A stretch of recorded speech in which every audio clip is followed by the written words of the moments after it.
Listo.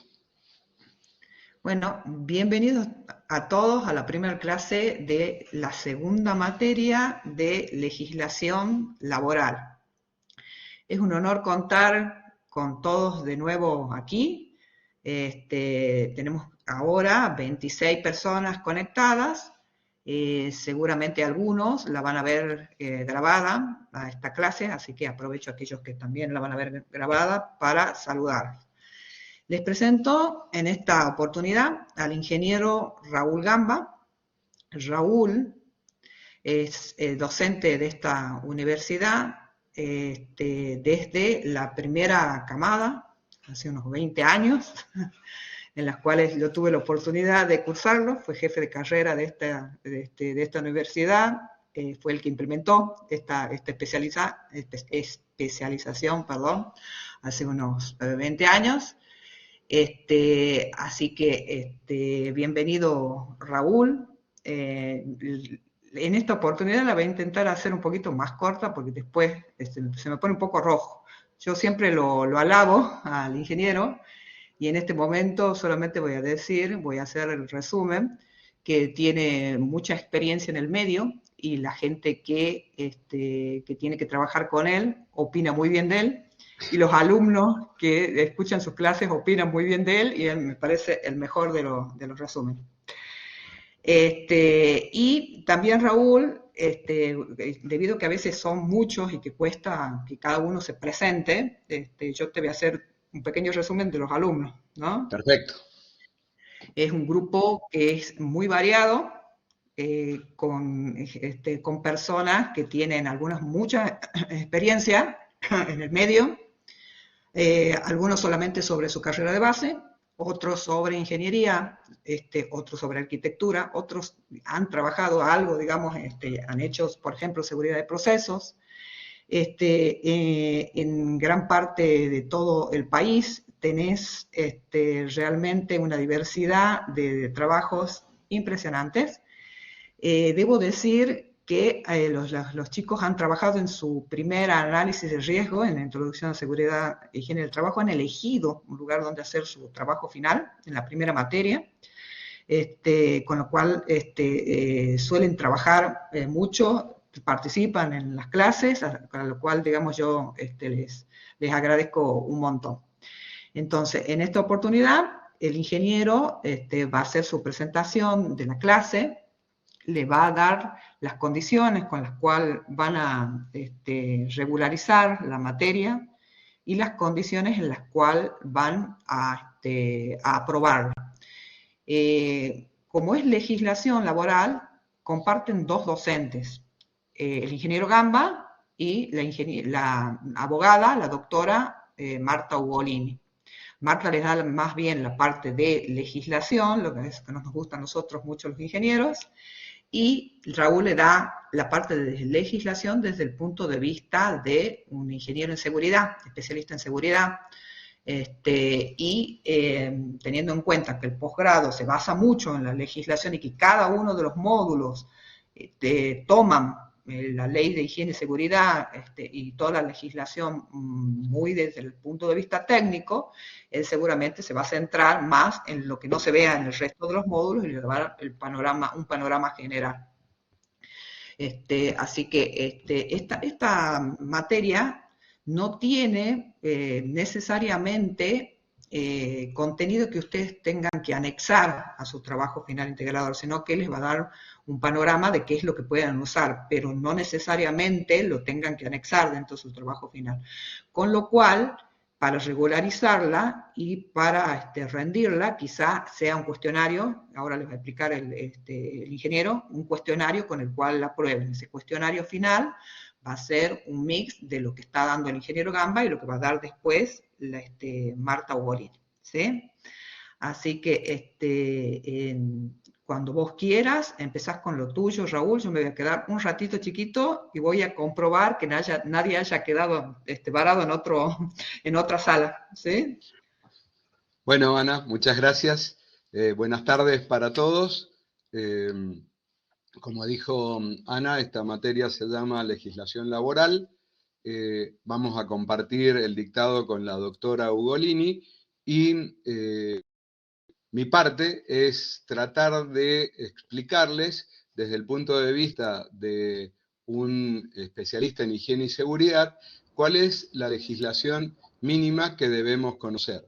También lo dijo Ana, en general a nosotros, yo soy ingeniero también, nos cuesta asumir o tener en cuenta los temas legales, sobre todo porque estamos formados para no acordarnos al pie de la letra de cuestiones legales o recordar números de legislación, etcétera, como los abogados en general que pueden recitar distintos puntos, ¿sí? Nosotros en general nos acostumbramos a razonar y no a memorizar. Pero bueno, suelo decir que cuando empezamos a estudiar higiene y seguridad, dejamos de ser como ingenieros los que trabajamos directamente con máquinas y empezamos a trabajar con personas.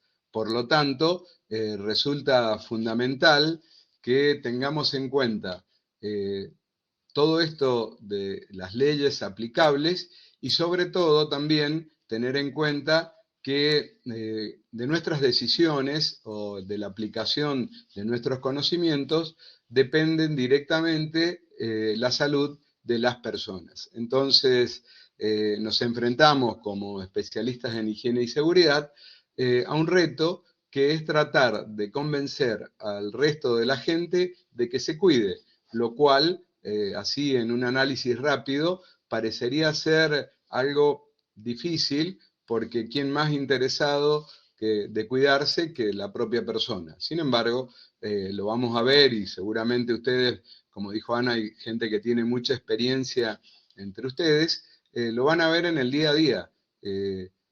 Personas que van más allá de los límites y que necesitan entonces que nos ocupemos de ellos y que los orientemos. ¿Está? Entonces, esta materia que vamos a ver ahora o que comenzamos ahora, tiene un poco de mostrarles cuál es lo que da soporte a nuestra función, es decir, cuál es la parte legal que nosotros necesitamos conocer como base para que podamos desempeñarnos. Básicamente, entonces, les hago así un pantallazo general, vamos a ver cuál es el soporte de la legislación en materia de higiene y seguridad. Vamos a ver de dónde nace la necesidad de las empresas de tener un servicio de higiene y seguridad. Y vamos a ver también aquellos puntos de la legislación más importantes que debemos conocer. Por supuesto que no vamos a poder analizar todos los puntos de la Ley de Higiene y Seguridad en el Trabajo y de la Ley de Riesgos del Trabajo, pero vamos a tratar de mostrar aquellos que son los más importantes y que vamos a tener que conocerlos porque son los puntos que se convierten de consulta diaria, ¿sí? Por otro lado, antes de comenzar directamente con el dictado de la materia, les voy a comentar los dos puntos que seguramente les interesan, que es cómo se regulariza la materia y cómo se aprueba la materia. En cuanto a la regularización de esta parte, que está compuesta por dos módulos, vamos a hacer dos trabajos prácticos muy sencillos que están relacionados con la estadística de accidentes, que es un punto que establece la legislación como que cada empresa debe tener su estadística de accidentabilidad. Lo vamos a ver, es muy sencillo y vamos a tratar de adelantar o resolver en clase para que todos tengan la forma de desarrollarlos. En cuanto a el trabajo final de esta parte, es un cuestionario en multiple choice que está relacionado con lo que vamos a ver en el desarrollo de estos dos módulos y que apunta fundamentalmente a las cuestiones básicas, es decir, no no vamos a preguntar cuestiones muy puntuales, sino a las cuestiones básicas, a los aspectos básicos que debemos conocer y que, como les decía recién, son lo que les va a preguntar o aquello que se les va a preguntar a diario en el desempeño de su función como responsables de higiene y seguridad. Desde ya que cualquier duda o pregunta que tengan mientras que yo voy desarrollando la materia, no hay ningún problema, abren el micrófono y pregunten, no me molesta para nada que interrumpan, y la idea es que justamente tratar de que esto sea algo ameno, donde vayamos intercambiando ideas, donde puedan aportar también ustedes su experiencia y salvar sus dudas, y que no sea un monólogo, que yo hable las 2 horas y directamente ustedes no participen. Así que el que quiera intervenir, el que quiera preguntar, ningún problema, lo hace y pregunta. ¿Sí? Bien, ¿alguna duda, alguna pregunta hasta acá? ¿Alguna consulta que surja de esto que les acabo de decir? No, todo súper claro, ingeniero, gracias. Perfecto, entonces. Vamos a comenzar entonces con este módulo de legislación laboral. Y ahí ven la primera placa. Sí, se ve perfecto. Perfecto, bueno, si están viendo esta, entonces las demás las vamos a ver sin problema. En alguna oportunidad, en alguna de las placas puede ser que se vean cortadas, es no por cómo está la placa en realidad, sino por cómo el sistema la toma. Bien, empezando entonces, ya les comentó Ana y les comenté yo también, que vamos a ver la visión de la seguridad o la legislación laboral en la seguridad en el trabajo desde el punto de vista nuestro como especialistas en higiene y seguridad. Básicamente, entonces, desde este punto de vista, tenemos que hay 2 leyes que son las básicas sobre las cuales nos vamos a mover. La ley de riesgos del trabajo, ¿sí? Que es la 19.587 o la ley de higiene y seguridad en el trabajo, que como ustedes ven es una ley muy antigua, desde el año 1972, y su decreto reglamentario es el 351/79. Esto ustedes van a escuchar a diario que dicen el decreto 351 o directamente el 351. Bueno, cuando ustedes escuchen 351 se está refiriendo al decreto reglamentario de la Ley de Higiene y Seguridad en el Trabajo. ¿Tá? La otra ley es la ley 24.557, esta es conocida como la ley de ART, ¿sí? Que es del año 95, y el decreto reglamentario es el 170 del año 96. Para aquellos que son un poco más grandes, esta es una ley de la época del gobierno de Menem, en donde, como para tratar de situarlos, digamos, cuando aparece esta ley, habían comenzado las privatizaciones. Al comenzar las privatizaciones, empezaron a aparecer muchos juicios laborales. Entonces, había la necesidad de una ley que pudiera reglamentar el cuidado de las personas, pero también además del cuidado de las personas, hasta dónde se podía iniciar un juicio contra el empleador. Ya cuando lleguemos acá voy a emplear un poquito más al respecto, pero básicamente la primera es una ley técnica, es una ley que cuando entró en vigencia apuntaba a establecer los parámetros que debemos tener en cuenta para la higiene y seguridad en el trabajo, y la segunda es una ley que establece un nuevo régimen a partir del año 96 de seguridad, no desde el punto de vista de la instrumentación, como les decía recién, de parámetros, sino desde el punto de vista, digamos, de un seguro para aquellos que se desempeñan como o en relación de dependencia. Entonces, la primera es una ley técnica, la segunda es la que establece un régimen de seguros. ¿Está claro con esto?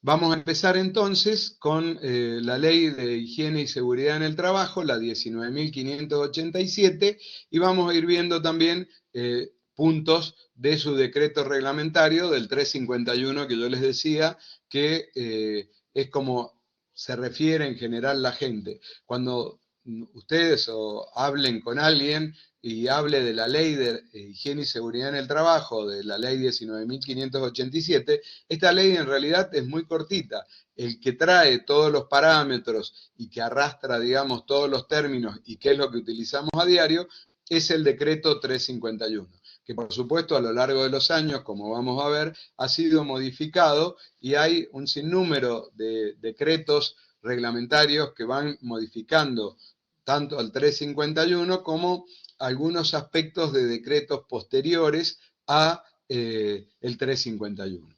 Así que bueno, comenzamos entonces con el análisis de esta ley y su decreto reglamentario.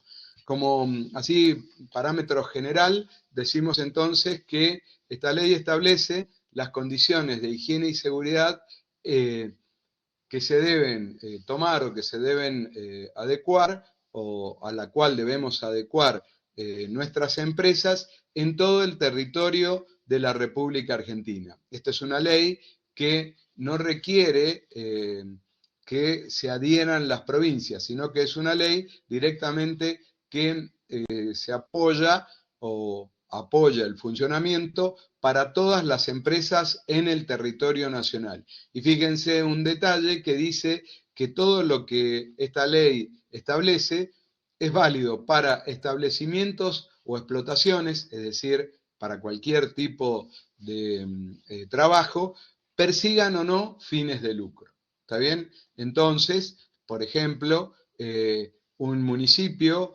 un gobierno provincial, debe cumplir con lo establecido en esta ley.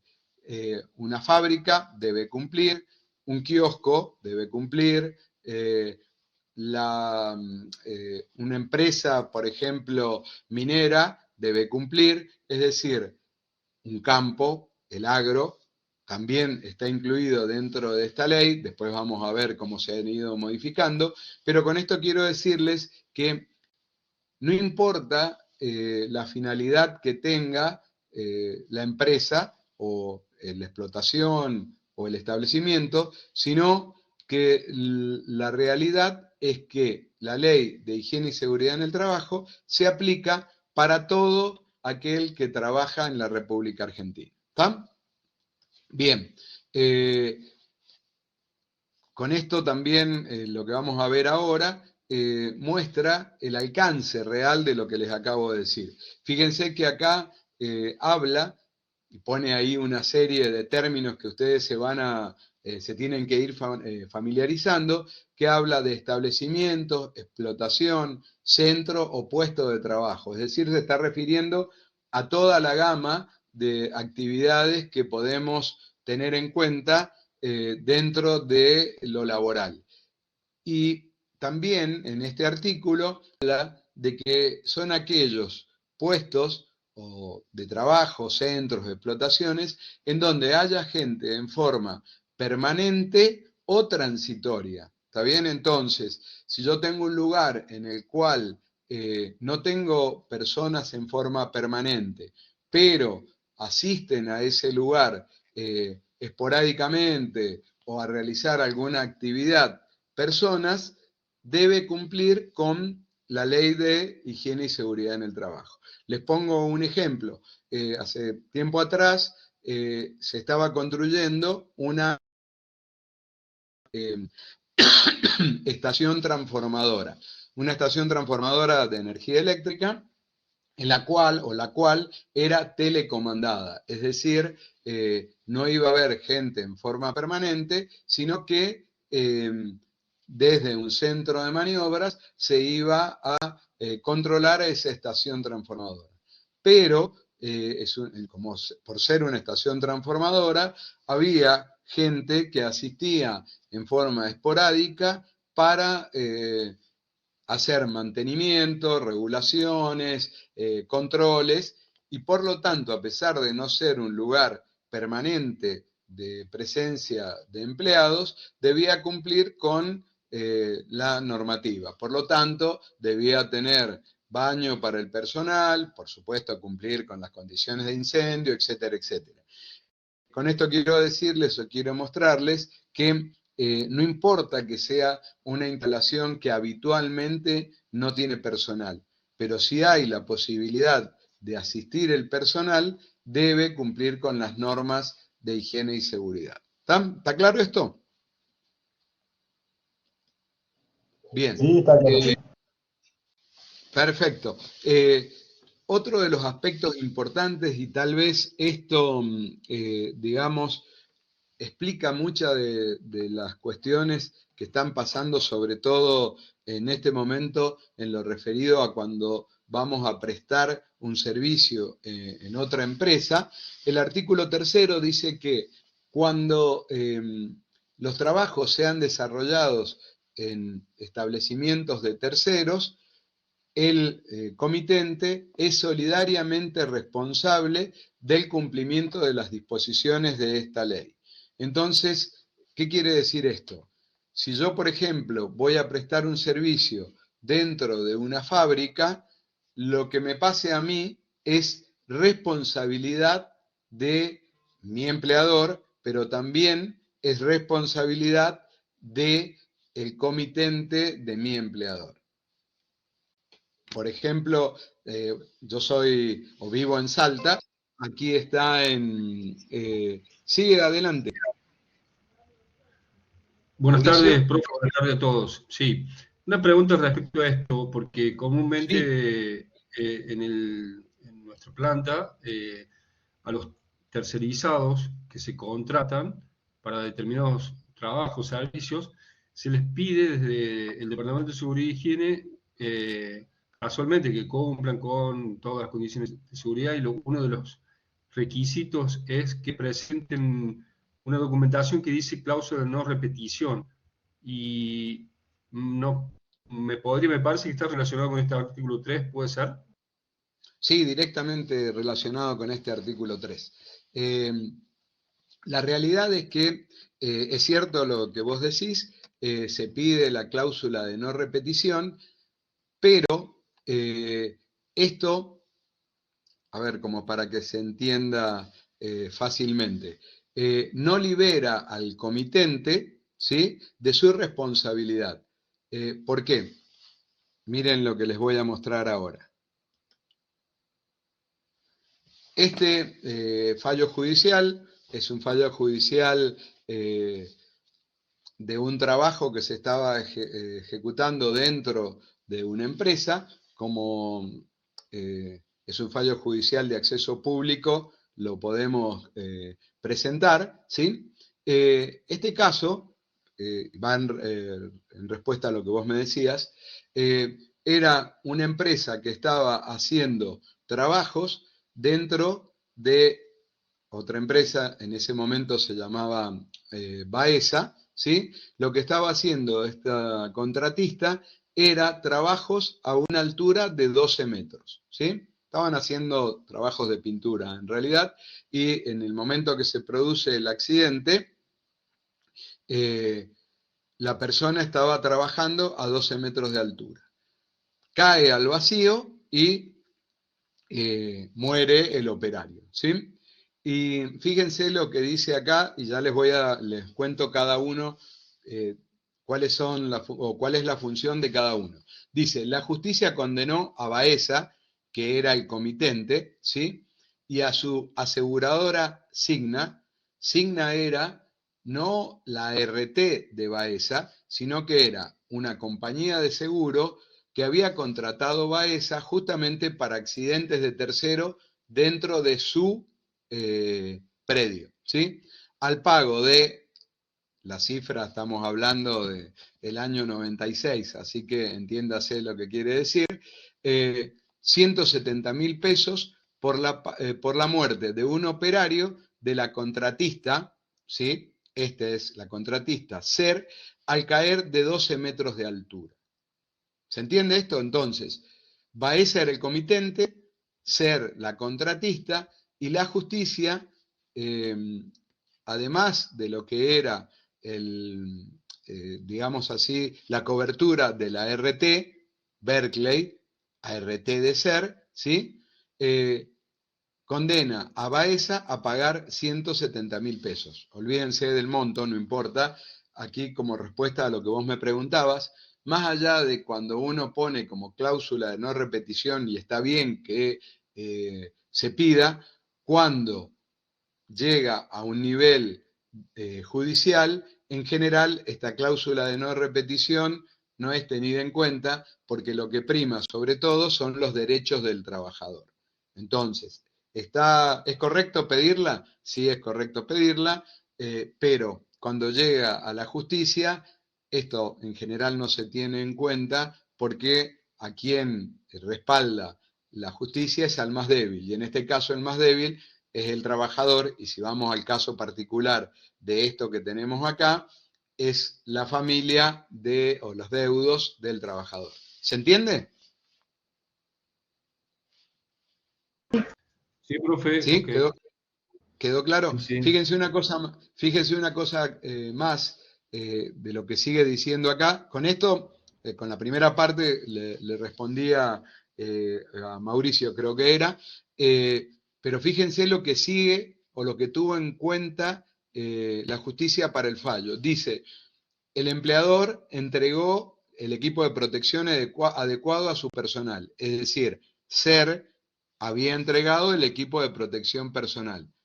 El trabajador se había negado a utilizar el arnés de seguridad, o sea que había quedado constancia, o por lo menos durante el juicio se expuso de que el trabajador se había negado a utilizarlo.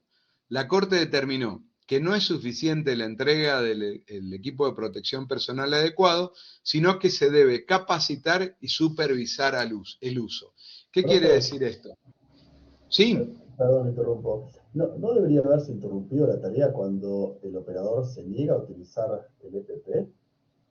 Justo, me espoleaste lo que iba a decir, Perdón, pero perdón. sí, no, está bien, está perfecto lo que decís vos.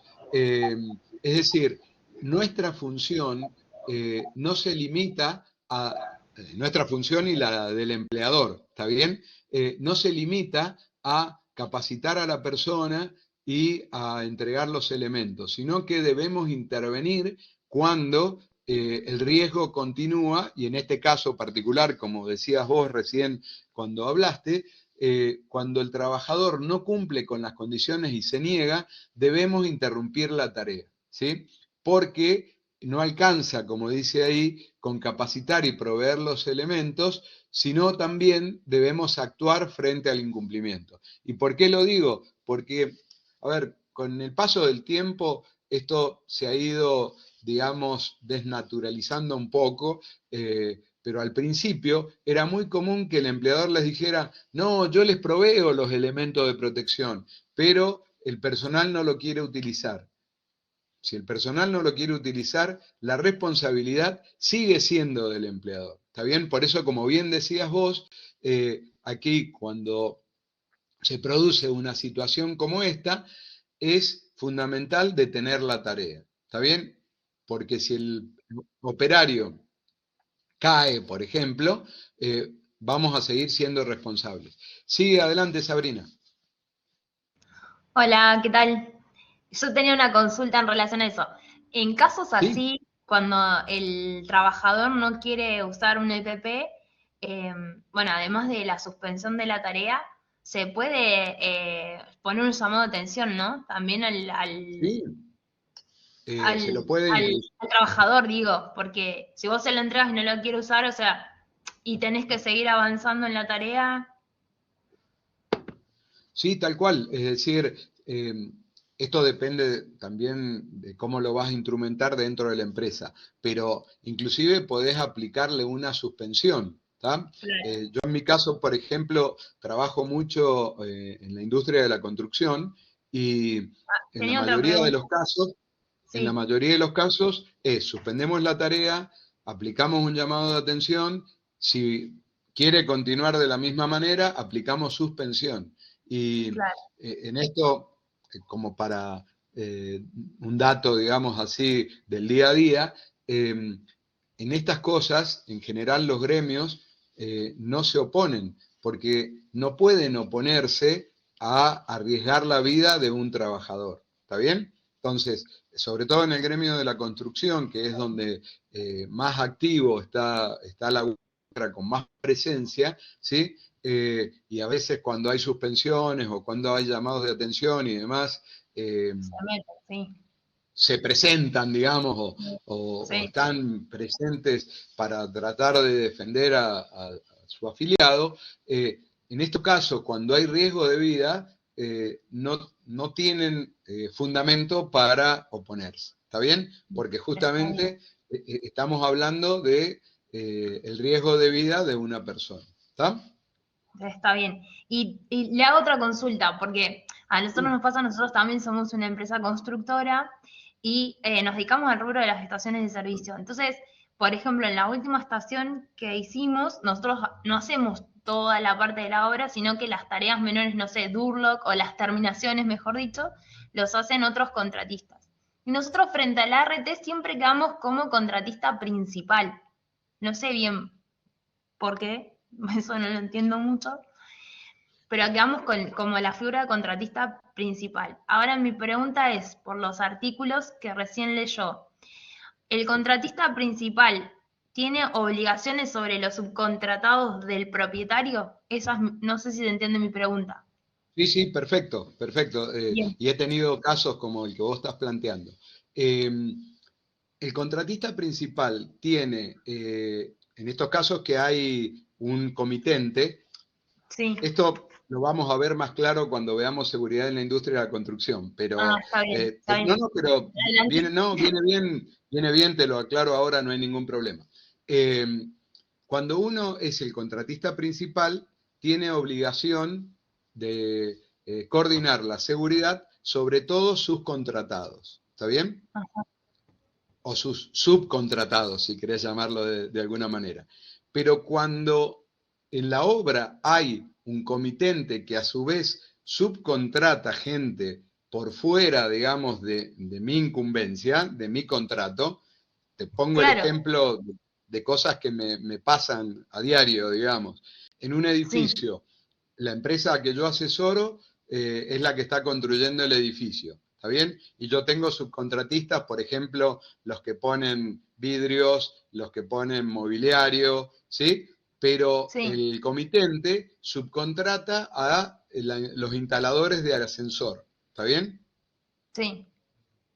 Esa gente no está bajo mi responsabilidad, ¿está bien? ¿Y ¿Qué a dónde hago se aclara eso? habitualmente? Ah, Bueno, justo.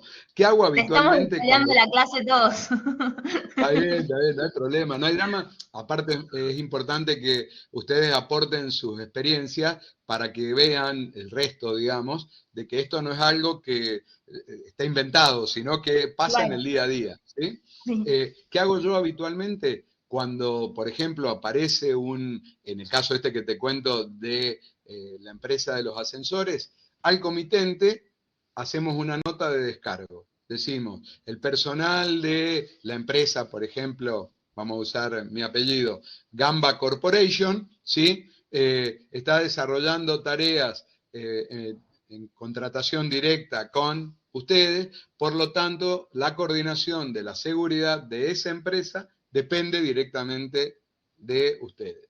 ¿Por qué? Me pasa habitualmente con esto, que claro, el que viene, por ejemplo, vos me contabas recién, una empresa que viene a hacer instalación de Durlock y a lo mejor vienen por la suya, sin elemento de protección, sin nada, y yo no le puedo pedir, che, pónganse los EPP, contraten su servicio de higiene y seguridad, etcétera, porque me miran como diciendo, vos a mí no me contrataste, ¿está bien? Entonces, claro, en ese sí. caso, es responsabilidad del comitente. Nosotros, mira, tuvimos el caso, yo soy ingeniera civil y me pasó en una estación de servicio que hicimos, incluso fue el durlero y un señor murió porque se cayó de un andamio, no estaba muy alto, se descompensó, cayó y murió. Bueno, ahí cuando yo me entero que, o sea, yo por un lado como profesional independiente era responsable de la dirección de obra y por otro lado la empresa, nuestra empresa, la que yo trabajo, era contratista principal. Entonces ahí rozamos ahí un Sí, un gris, gris. el tipo, o sea, la propietaria encima los había contratado, estaban en negro, estaba todo mal, ¿viste? Pero ahí me enteré que nosotros éramos también solidarios. Entonces ahí decís, bueno, ¿qué tengo que empezar en la próxima obra? Ya dijimos, bueno, acá sin un seguro, los EPP, o sea, nadie está porque es mucho. Claro, Entonces pero ¿qué está pasa bueno ahí? saber que se puede hacer una nota de descargo entre la empresa, no sé, la contratista principal y la propietaria, porque es una situación súper complicada, más cuando hay una Sí, muerte, sí. si hay una pierna o una mano también, pero digo, la muerte es No, es que totalmente horrible, estas cosas aparecen cuando sucede algo grave. En el día a día no pasa no te nada, das ¿está cuenta. bien? Exacto. ¿Cuál es el tema? Horacio, ya te doy el micrófono. Ay, ¿Cuál perdón. es el tema? No, está bien, no hay problema. ¿Cuál es el tema? Suponete que hay los durleros que vos decías, ¿está bien? Vos Sí, no le podés sí, exigir al durlero que presente un seguro. ¿Por qué? Porque el durlero no tiene responsabilidad o no tiene, digamos, dependencia tuya, ¿está bien? Porque fue contratado por el comitente. Entonces, en ese caso, y también esto es de la industria de la construcción, habría que el responsable o sea, el comitente, debería tener lo que se llama un programa de seguridad 35, ¿está bien? Que es el de comitente. Y el resto, en tu caso, tu empresa, debería tener un programa de seguridad 51 como subcontratista, ¿está bien? está ¿Se bien. entiende? Está bien. Esto Sí, lo o vamos a sea que ver cuando hablemos. está bien, lo vamos a ver después un poco más extendido. Está bien, ¿Está? está Pero, bien. o sea, la gente que no está contratada por nosotros es responsabilidad del contratista principal, del comitente, perdón, en este caso. Está bien, está bien. No sabía que los comitentes también tenían que hacer un plan de seguridad si hay una obra en cuestión, por ejemplo.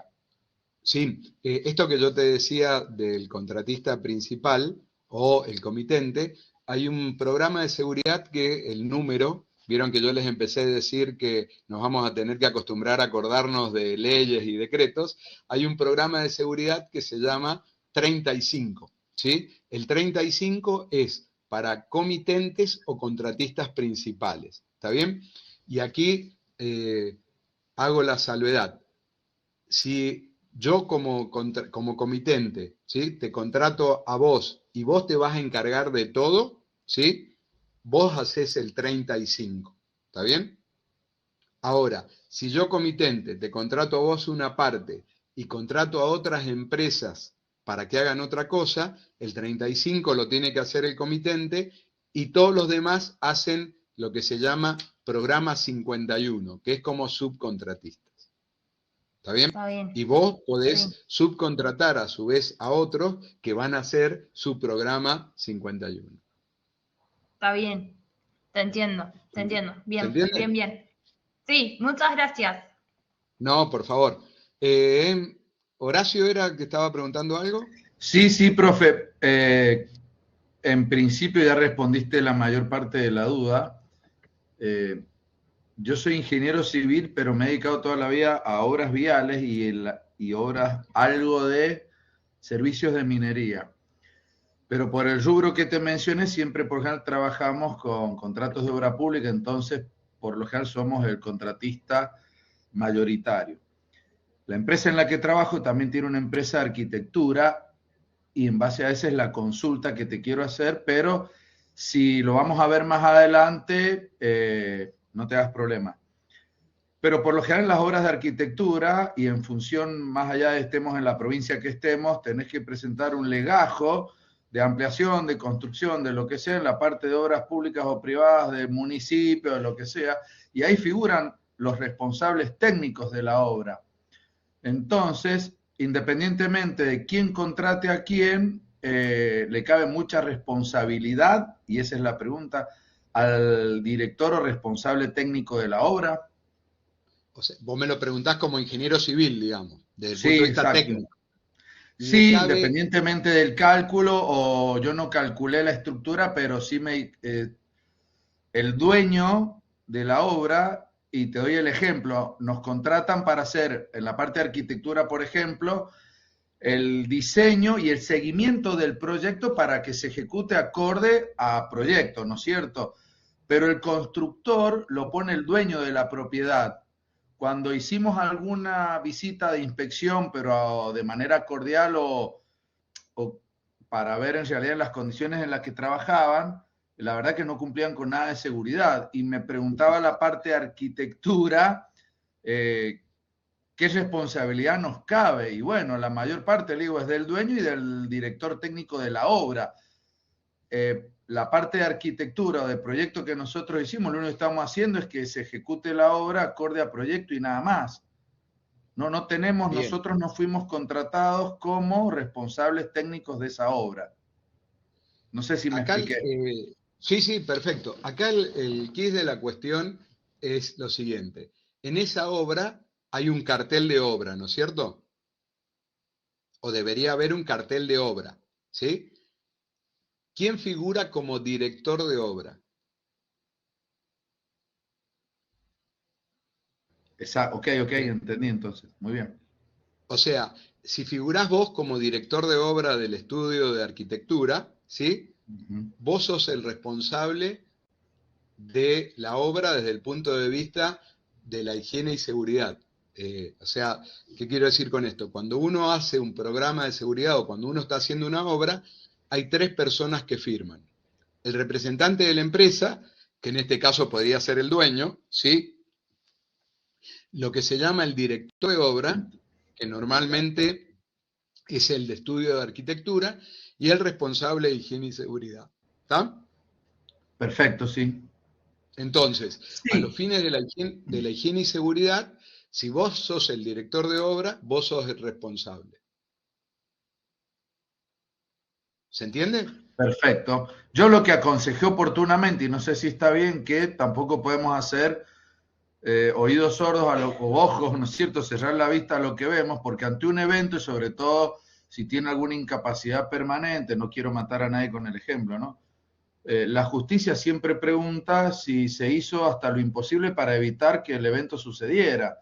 Entonces después se dice, y yo los vi que trabajaban así, pero no hicimos nada, y bueno, algo siempre nos puede caber, ¿no es cierto? Sí, y sobre todo en ese caso que vos estás diciendo, más a vos como profesional que al estudio de arquitectura. ¿Está bien? ¿Por qué? Porque sos vos el que firmás como director de obra. ¿Está? Eh, ya vamos a ver un poquito más adelante un ejemplo de algo que sucedió en una obra pública y les voy a contar quiénes fueron los imputados originalmente. ¿Sí? Pero Gracias. el que firma como director de obra a los fines de la Ley de Higiene y Seguridad en el Trabajo y todos sus decretos reglamentarios es responsable. ¿Sí? Bien, ¿alguna otra duda de esto? ¿Quedó claro? Bien, fíjense lo que les muestro aquí.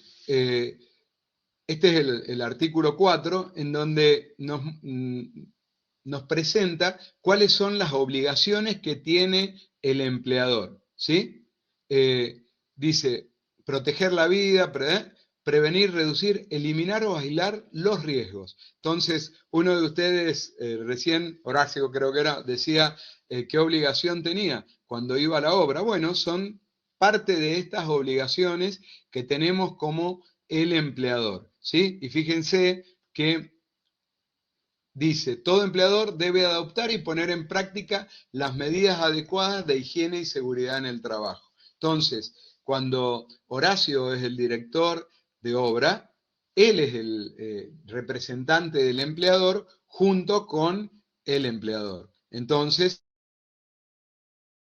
además sumado a la tercera pata que sería el responsable de higiene y seguridad, los que debemos poner en práctica todo lo que hace a la ley de higiene y seguridad en el trabajo. ¿Está? Y fíjense, y este es el ejemplo que yo les decía recién que les iba a comentar. Esto es un artículo, no sé si hay alguien de Jujuy entre ustedes, pero este es un artículo del diario de San Salvador de Jujuy por un accidente que ocurrió en una obra pública, es la instalación de un caño madre de agua, ¿sí? En la cual estaban trabajando, se produjo un desmoronamiento y murieron 3 operarios, ¿sí? Fíjense, dice, 3 detenidos por la muerte de los operarios. ¿Quiénes fueron los 3 detenidos de ese momento? El jefe de obra, el que estaba presente ahí, porque a los fines de la ley esa persona era el responsable, ¿sí? El técnico en higiene y seguridad que estaba presente en la obra y el capataz. Fueron los 3 primeros, los 3 detenidos por el accidente fatal. Después esto, por supuesto, siguió adelante y ya se vieron involucrados también el responsable de higiene y seguridad, etcétera, etcétera. Pero estos 3 detenidos que habla aquí en el recorte del diario son el jefe de obra, el supervisor, el capataz y el técnico en higiene y seguridad. ¿Está claro? O sea, esto muestra, digamos, un poco lo que me estaban preguntando recién, a los fines de cuando estamos en una obra, quién es el responsable o cuáles son las responsabilidades de cada uno. Y cuando me preguntaban recién por la estación de servicio, si la policía hubiera llegado en ese momento, se hubiera llevado, entre comillas, preso al técnico de seguridad si estaba presente, al capataz y al jefe de obra. Después habría que ver cómo cada uno la responsabilidad que tenían, pero básicamente siempre actúan sobre la cadena de mandos, por decirlo de alguna manera, de la obra o de la empresa. ¿Sí? ¿Está claro esto? ¿Se entiende? Bien. Otra de las responsabilidades que son importantes, ya no, digamos, al nivel de lo que estábamos hablando, pero sí es responsabilidad del empleador, es la realización de los exámenes preocupacionales. Más de una vez el empleador, por ahorrarse unos pesos, ¿sí? No quiere hacerle el examen preocupacional y toma a una persona sin realizar o sin ver desde el punto de vista de la salud cómo se encuentra esa persona, ¿sí? Esto pone en riesgo un montón de cosas a posteriori. Ya les cuento un ejemplo. ¿Por qué? Desde el punto de vista de las enfermedades profesionales, y ya vamos a ver de qué se trata esto, si una persona viene con una preexistencia y nosotros no la detectamos en el examen preocupacional, después, cuando él haga una denuncia, cuando la persona se presente ante la RT, ¿sí? La RT nos va a pedir el examen preocupacional justamente para ver si ya tenía este problema antes, ¿sí? Y puede rechazar esa enfermedad y nosotros, al no haber cumplido con el examen preocupacional, es decir, lo que tenemos que hacer antes de que comience a trabajar, la RT puede rechazarlo y nos vamos a tener que hacer cargo nosotros de esta enfermedad. ¿Sí? Les pongo un ejemplo, digamos, que me pasó a lo largo de estos años. Una empresa constructora toma a una persona que había estado trabajando con la empresa tiempo antes, ¿sí? 2 meses antes. Es decir, tenía una obra, esta persona estaba trabajando en la obra, terminó, a los 2 meses la vuelve a tomar. Vuelve a tomar a esta persona y como el examen preocupacional tenía menos de 6 meses, no le vuelve a hacer otro examen preocupacional, sino que lo toma con el anterior, ¿sí? ¿Qué había pasado? En esos 2 meses, esta persona tuvo un accidente, no un accidente de trabajo, sino un accidente de tráfico, digamos, un accidente de tránsito. Iba en moto, lo chocaron, se cayó, tuvo una fractura. Esa fractura estaba en tratamiento, ¿sí? Y como no se le hizo un examen preocupacional, entró a trabajar. A la semana de estar trabajando, se presenta y dice que tiene un dolor en el brazo. Esto era en un proyecto que tiene un servicio de medicina propio. Lo ve el médico y detecta que tenía en el brazo una operación y en este caso se le había instalado, digamos, debido a una fractura, tenía puesto dos félulas que no estaba todavía cumplido su ciclo de curado. Conclusión, el médico de la ART, cuando se hace la denuncia, dice que tiene una refractura, es decir, hablando en términos de mecánico, el arreglo que le habían hecho en el brazo, se produce una rotura nuevamente producto de un esfuerzo.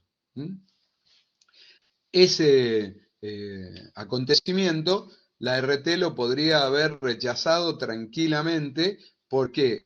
Porque si bien tenía una afectación anterior y era claro que el operario no la declaró al momento que se lo tomó, ¿sí? Lo podría haber rechazado tranquilamente. No lo rechaza porque prefiere darle la atención antes que verse involucrado en un juicio. Pero desde el punto de vista de la empresa, estaba en falta por no haberle hecho el preocupacional. ¿Se entiende esto? ¿Sí? Por otro lado, otra de las obligaciones del empleador es denunciar accidentes y enfermedades de trabajo. ¿Y esto por qué se los pongo de manifiesto? Porque cuando un operario tiene un accidente de trabajo, el empleador tiene la obligación de denunciar el accidente. Es decir, no puede o no debe decir no voy a denunciar el accidente. ¿Está bien? ¿Por qué? Aparte de que el empleado puede también por sus medios hacer lo que se llama autodenuncia, ¿sí? Autodenuncia, es decir, denunciar el accidente per se directamente el operario. También, si no lo denuncio, puedo tener a futuro, si el operario tampoco lo denuncia, consecuencias. Por ejemplo, se golpea un operario, tiene un golpe, supongamos, en la cabeza. En el momento no pasa nada, pero como tuvo un traumatismo de cráneo, aparecen consecuencias de aquí a una semana, 10 días, o lo que ustedes quieran poner de tiempo. Si yo no hice la denuncia y esta cuestión grave aparece al tiempo, la RT puede desechar o puede rechazar la denuncia de accidente y nos vamos a tener que hacer cargo nosotros de las consecuencias económicas. ¿Sí? Adelante, Mariana. Hola, buenas tardes, profe. Buenas tardes. Le quería hacer una consulta respecto al tema de la obligación de hacer las denuncias ante casos de accidentes por parte de las empresas. Porque Sí. ahí hay un gris, particularmente a mí me ha pasado varias veces, y he tenido de recomendaciones en que, dependiendo del caso, uno denuncia directamente y en otros casos se puede hacer lo que se denomina, o mal denominan, o no sé si es correcto, lo que es asistencia por empresa, que es que la empresa se hace cargo de enviar a la persona a un centro médico para una evaluación y dependiendo de ese resultado, y siempre y cuando estemos dentro del plazo que define la RT para denunciar, se define si se avanza o no con la denuncia. ¿Eso es legal? ¿Es correcto? A ver, se hace y mucho, ¿está bien? Sí. Pero desde el punto de vista legal no corresponde. Ok. ¿Está bien? Porque si, supongamos, lo mandás a tu centro asistencial y hay un mal diagnóstico y después tiene consecuencias, ¿sí? Te estás haciendo cargo del problema. ¿Sí? ¿Qué se hace? Y esto te lo digo, por eso te aclaro que se hace. ¿Qué se hace habitualmente? Esto que vos decís, se lo manda a un centro asistencial, ven cómo está, ven si puede tener consecuencias y en función de si el centro asistencial, tu servicio de medicina laboral interno, dice, no, mira, tranquilo, con esto no vamos a tener problema, no se denuncia. ¿Está bien? Ahora, la pregunta que sigue a esto es, ¿por qué se hace? ¿Está bien? ¿Por qué se hace esto? Yo supongo que es porque cuanto más denuncio, más pago de prima. Entonces siempre más barato resolver. Por la alícuota de la ART, eso es por eso. ¿No afecta directamente, perdón, al índice de siniestralidad? Exacto. Las dos cosas que ustedes dijeron son la causa de esta práctica habitual. Por un lado, afecta a los índices de accidentabilidad de la empresa. Y acá, en esto de índice de accidentabilidad, les comento dos aspectos. Por un lado, está el que dijo otro de ustedes, que la RT les puede subir la prima en función de la cantidad de accidentes. ¿Está bien? Entonces, ese es un aspecto. Dentro de esto también, de este aspecto de subirles la prima, está lo que sería ingresar, lo vamos a ver más adelante, en un programa de empresas con alto índice de siniestralidad. Por el otro lado, el otro aspecto a tener en cuenta es que en muchos casos, cuando uno como empresa va a prestar servicios a una empresa internacional, por ejemplo, yo les decía recién, estoy en Salta, aquí está en boga la industria minera con el litio. Vos cuando querés trabajar para una empresa minera, te piden los antecedentes de siniestralidad de tu empresa. Y si tenés un índice de siniestralidad alto, puede ser que las empresas o que la empresa minera no te contrate por aquello que vimos recién de ser solidariamente responsable. Porque si yo soy una empresa que tengo muchos accidentes y hay alguien que me quiere contratar, va a decir, no, a esto no lo contratemos porque podemos tener el día de mañana algún problema por un accidente que se produzca dentro de la empresa. ¿Se entiende? Entonces hay un aspecto económico, como bien decía por un lado, y por el otro lado está el que en definitiva también es económico al final, ¿sí? La posibilidad de que no me contraten por tener un índice de siniestralidad elevado. ¿Está? ¿Está claro? ¿Se entiende esto? Sí. Sí, perfecto. Pero igual, entonces, Bien. en realidad siempre o sea, lo que correspondería sería hacer la denuncia, siempre. Sí, tal cual. Miren, Porque en después esto... va a tener un problema peor. El profe, Sí. sí, va de la mano, como dice ella, porque muchas veces, no sé si es frecuente, por lo menos en donde estamos, que en alguna oportunidad los empleados dicen, che, tuve un tirón este día, a la tarde, no sé, pero mañana si se me pasa, no pasa nada. De igual manera, eso se denuncia porque se puede, como decía usted, agravar más adelante y se puede transformar en una enfermedad profesional y bueno, dependiendo del examen preocupacional que tenga, el servicio de medicina después determina con la RT todo eso. Sí, tal cual. Pero como les decía recién, muchas veces no se realiza porque como afecta a los índices de siniestralidad, entonces si se juzga que puede no tener consecuencias, no se hace la denuncia. ¿Sí? O sea, desde el punto de vista legal es correcto. Desde el punto de vista de la práctica, en muchos casos no se realiza. En muchos casos. Miren, a ver, por ahí ustedes leen que dice, cumplimos 1 millón de horas sin accidentes, ¿sí? No les digo que es imposible, ¿está bien? Pero es poco probable que eso ocurra. ¿Por qué? Porque recién vos decías un tirón, un corte en el dedo, un golpe, Miren, hace poquito en una de las empresas en la que trabajo hicimos la denuncia de un accidente porque el operario iba caminando y se dobló el tobillo, ¿sí? Tuvo un esguince, ¿está? Normalmente ese tipo de accidentes de trabajo no se denuncian. ¿Por qué? Y porque es algo menor y sin embargo al momento de analizar las estadísticas entra como un accidente más. ¿Se entiende? Y si ustedes me dicen,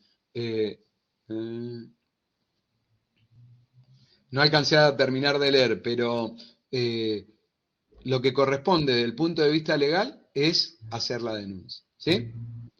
No sé, alguien escribió y no alcancé a terminar de leer lo que decía.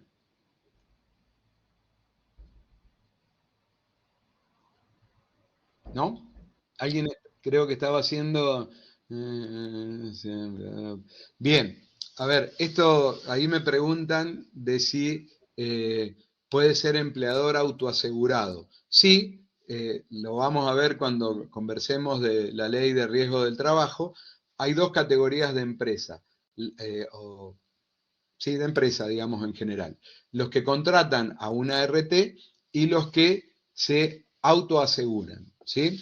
Por ejemplo, hay muchas administraciones provinciales que están autoaseguradas, ¿tá? La ley da dos posibilidades, o tengo ART o tengo o me autoaseguro. Cuando uno se autoasegura, uno es responsable, digamos, es su propia ART, por decirlo, pero para poder cumplir con las condiciones de autoasegurado, o para poder ser autoasegurado hay que cumplir una serie de condiciones desde el punto de vista económico que no cualquiera puede cumplirlos, ¿sí? Es decir, no es algo sencillo, por decirlo de alguna manera, el ser autoasegurado, ¿tá? Entonces, a veces esto de ser autoasegurado es viable, pero no es lo habitual. ¿Está? ¿Está claro? Bien, Sí, sí. si continuamos con las obligaciones, digamos, que tenemos, la ley también no solamente establece obligaciones para el empleador, sino también establece obligaciones para el trabajador, ¿está? Y volviendo a aquello que hablábamos al principio, del que no quería usar los elementos de protección personal, fíjense que el trabajador tiene la obligación de cumplir con las normas de higiene y seguridad. Es decir, no solamente es porque nosotros se lo digamos, sino porque la ley establece que cumplir con las normas de higiene y seguridad. Y también tiene la obligación de someterse a los exámenes médicos, ¿tá? Entonces, este ejemplo que yo les daba del trabajador que ingresó sin examen médico, si la empresa le hubiera hecho el examen médico o le hubiera dicho que tenía que hacerse el examen médico, no se podría haber negado. Es decir, si yo quiero trabajar en una empresa, no me puedo negar como empleado, no me puedo negar a que me hagan el examen. Sí, Mariana. De nuevo, esta es una consulta de algo que en realidad me pasó a mí en el puesto de trabajo. Nosotros tuvimos el caso de un chico que se le hizo un examen periódico, había dado un resultado como observado y la misma ART nos había pedido que se cite de nuevo a la persona para hacerle el contraestudio. La cuestión es que esta persona, por una cuestión de que le tenía, no sé si era fobia a las agujas, medio a la aguja, o no me acuerdo qué excusa tenía en ese momento, no quería presentarse. En ese momento lo valoramos con el servicio de medicina laboral de la empresa y la médica dijo, medio que nos dio a entender como que a una persona no se la puede obligar por un tema de, no sé si hay una ley o algo que regula el tema de la autonomía y las decisiones sobre tu propio cuerpo y no sé, algo así medio raro. Y la cuestión es que esta persona terminó no yendo a hacerse ese examen periódico, por así decirlo. Lo que sí nosotros hicimos por parte de la empresa es armar una nota en donde el empleado la firmó y dejó el consentimiento de que él por voluntad propia no iba a hacer ese examen médico. Eso es correcto, es una forma de salvar el tema de que un empleado diga, no me quiero hacer el examen médico y yo como empleadora estoy cumpliendo con lo que se me solicita. Bien, esto es más una cuestión, digamos, de abogado que nuestra, ¿no? O sea, Sí. si vos me preguntás si yo fuera el responsable de higiene y seguridad, ¿yo qué haría? Se lo transmitiría al abogado de la empresa. ¿Por qué? Es cierto lo que vos decís, que hay, digamos, una ley que establece la protección de los datos particulares de cada uno desde el punto de vista de su salud. Por ejemplo, los exámenes médicos o el resultado de los exámenes médicos no se puede publicar, ¿está bien? Uh-huh.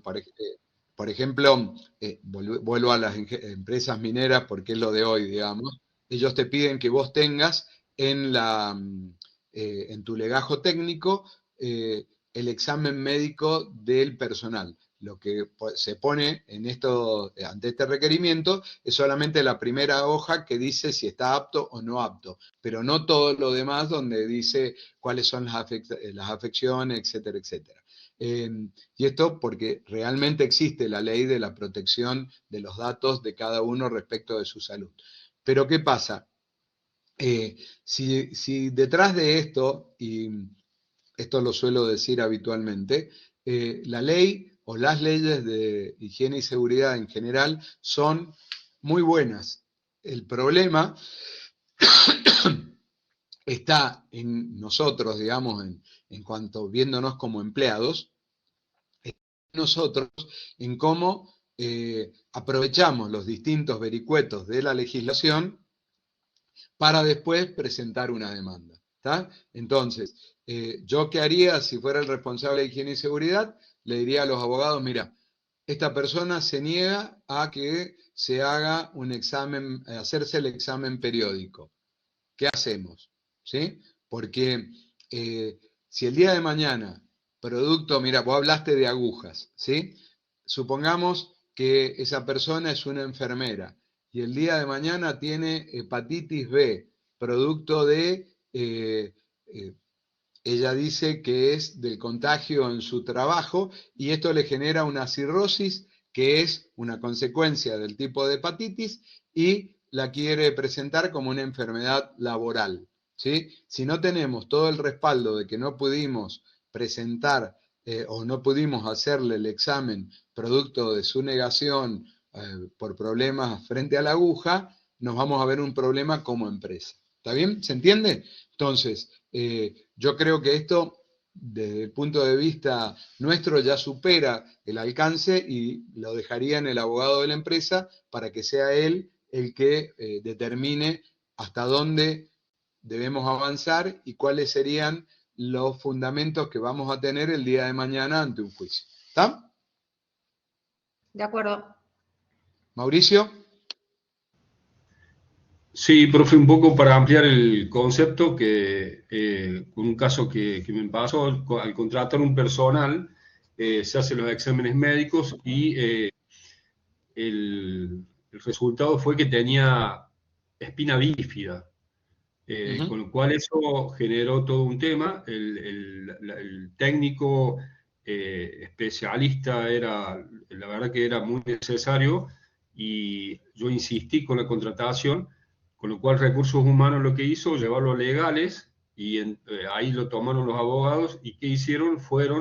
Me acuerdo, fueron al Ministerio del Trabajo, hicieron un consentimiento de PPP, y al fin se lo pudo contratar, pero él tenía como ese consentimiento tanto en el Ministerio del Trabajo como en la empresa Recursos Humanos vía legales. Bueno, fue algo así que solucionaron el tema de esa manera, pero un abogado estuvo en el medio, ¿no? Sí, lo que vos decís se llama homologación ante el Ministerio de Trabajo de una preexistencia. Entonces, ¿qué quiere decir esto? Esta persona que vos decís que tenía espina bífida, ¿sí? Tenía algo que ya existía antes y vos lo detectaste en tu examen preocupacional. Entonces, para el trabajo que esa persona iba a realizar, no era una limitación el tener espina bífida, ¿está bien? Entonces, se homologa ante el Ministerio de Trabajo y queda la constancia de que ya venía, digamos así, con este problema. El día de mañana, él no puede reclamar por esa afectación que ya tiene, ¿sí? Pasa mucho esto con las hernias. El tema de las hernias preexistentes detectadas en el examen preocupacional y a veces tampoco no detectadas, trae aparejado que uno vaya y haga la preexistencia. En mi caso, por ejemplo, yo uso anteojos de toda la vida. Entonces, cuando me han hecho los distintos exámenes preocupacionales, queda como una preexistencia mía el problema de la vista. ¿Sí? ¿Se entiende? Pero es tal cual lo que vos decís.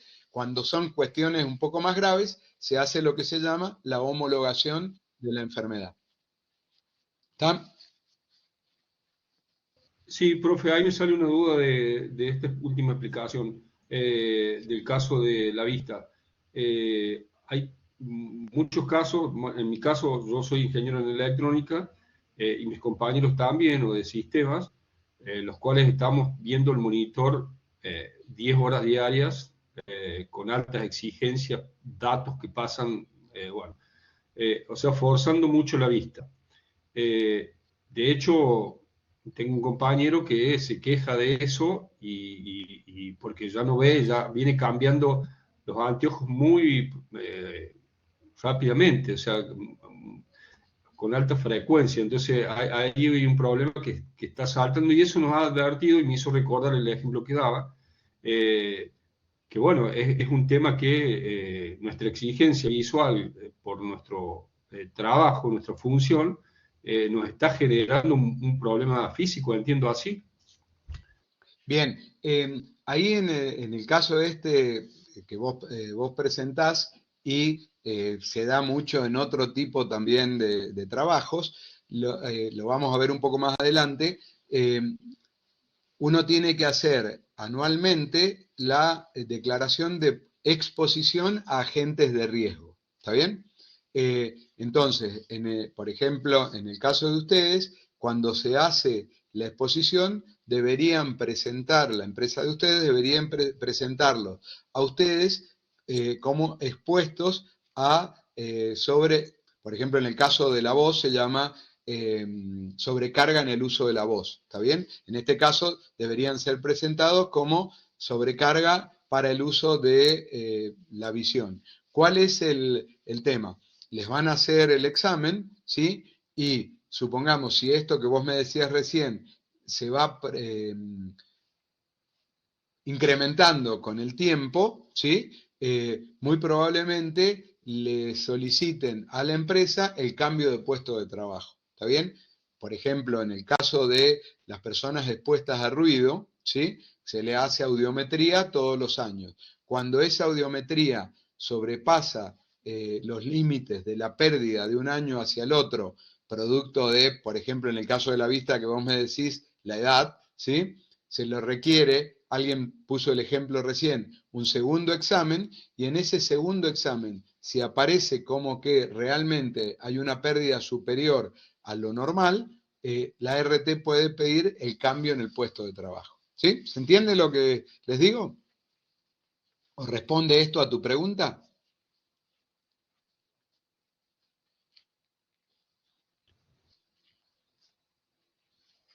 ¿Sí o no?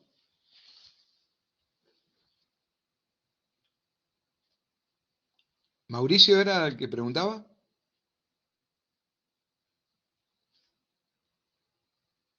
¿Mauricio? ¿No? Bueno, ¿quedó claro esto para el resto entonces? ¿Se entendió? Hola, hola, hola. Sí. Bien, perfecto. Seguimos entonces. Hola. Sí, decime.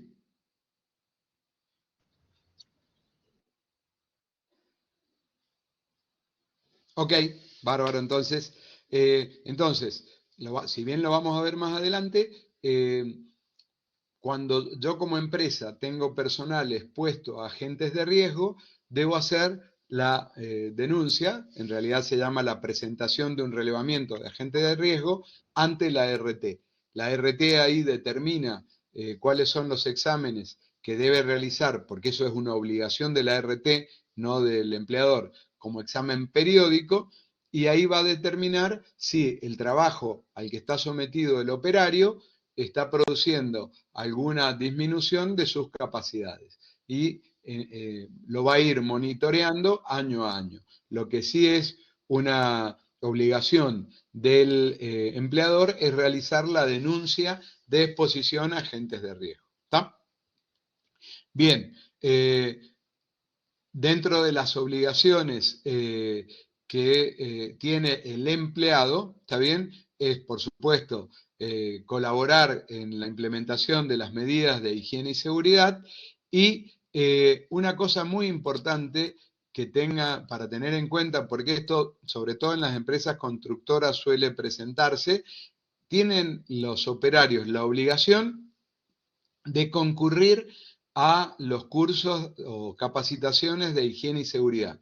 Pero, fíjense cómo termina acá, siempre y cuando se dicten en las horas de trabajo. ¿Está bien?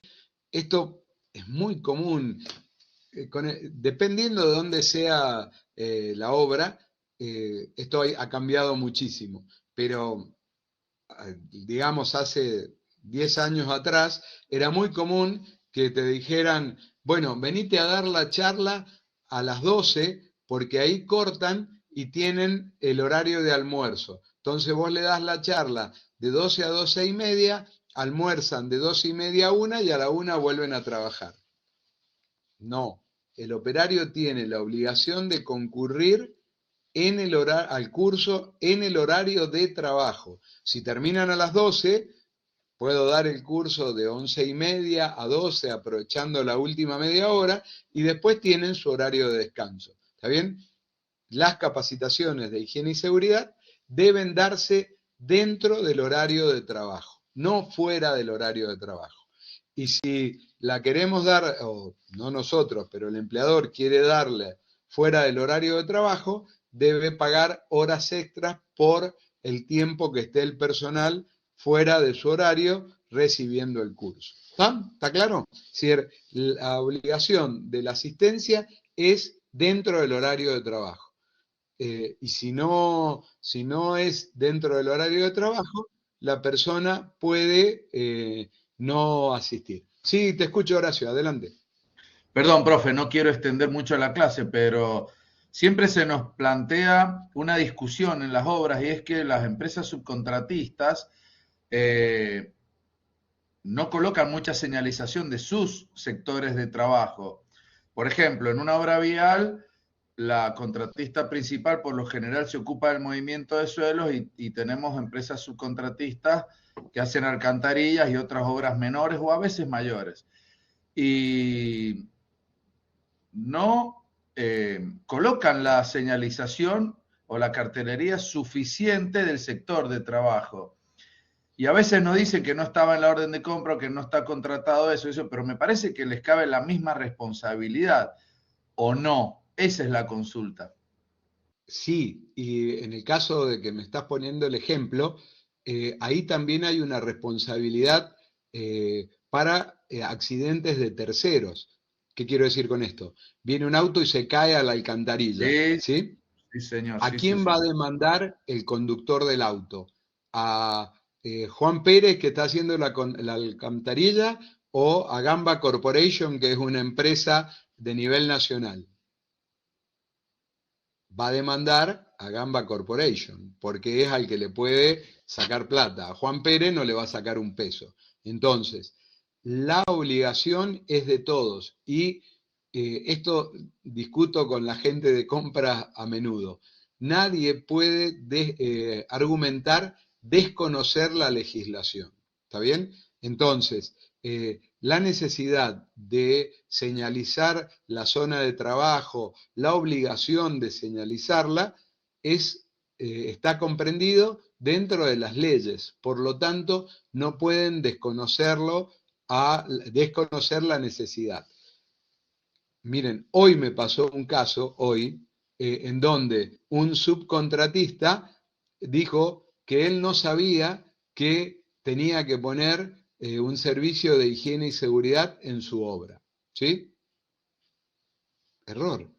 Él no puede desconocer que hay una ley que establece que debe tener un servicio de higiene y seguridad. ¿Está?